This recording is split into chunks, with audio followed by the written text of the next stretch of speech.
രാഹുൽ മാങ്കൂട്ടത്തിനെതിരായ നടപടി നേതൃത്വം കൂടിയാലോചിച്ച് തീരുമാനിക്കും എന്നാണ് പ്രതിപക്ഷ നേതാവ് പറഞ്ഞത്. തൻ്റെ തീരുമാനം മാത്രമല്ല, എല്ലാവരും ചേർന്നാണ് ഇപ്പോഴുള്ള കാര്യങ്ങൾ തീരുമാനിച്ചതെന്നും പ്രതിപക്ഷ നേതാവ് പറഞ്ഞു. ഇനിയും കടുത്ത നടപടി വേണമെന്ന ആവശ്യം ഉയർന്നിരുന്നു. നിയമസഭാ സമ്മേളനത്തിൽ പങ്കെടുക്കുമോ എന്നത് പാർട്ടി തീരുമാനിക്കുമെന്ന് സതീശൻ പഞ്ച് ഡയലോഗിൽ പറഞ്ഞു. അതൊക്കെ ആയിക്കോട്ടെ. അത് തീരുമാനം ഞാൻ പറഞ്ഞല്ലോ കഴിഞ്ഞ ദിവസം. തീരുമാനങ്ങൾ എടുക്കുകയും ഞങ്ങൾ യുനാനിമസായി എടുത്ത തീരുമാനമാണ്. കേരളത്തിലെ മുതിർന്ന കോൺഗ്രസ് നേതാക്കന്മാർ എല്ലാവരും കൂടിയാലോചിച്ച് എടുത്ത യുനാനിമസ് ആയിട്ടുള്ള ഏകകണ്ഠമായ തീരുമാനമാണ്. ആ തീരുമാനം പ്രഖ്യാപിച്ചത് KPCC പ്രസിഡന്റാണ്. മനസ്സിലായല്ലോ, വ്യക്തമാണല്ലോ കാര്യങ്ങൾ. ഇന്നെ എന്തിനാ ആക്രമിക്കുന്നത്? എല്ലാ കോൺഗ്രസ് നേതാക്കന്മാരും അവരുടെ ബോധ്യങ്ങളിൽ നിന്ന് ആലോചിച്ചെടുത്ത ഏകകണ്ഠമായ തീരുമാനമാണ്.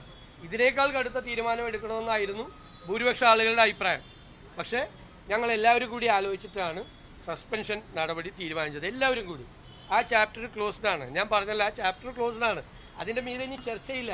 അത് നേതൃത്വം, കേരളത്തിലെ കോൺഗ്രസ് നേതൃത്വം, മുൻ PCC പ്രസിഡന്റുമാർ ഉൾപ്പെടെ കേരളത്തിലെ കോൺഗ്രസ് നേതൃത്വം AICCയുടെ അനുമതിയോടുകൂടി, അഖിലേന്ത്യാ കോൺഗ്രസ് കമ്മിറ്റിയുടെ അനുമതിയോടുകൂടി എടുത്ത അച്ചടക്ക നടപടിയാണ്.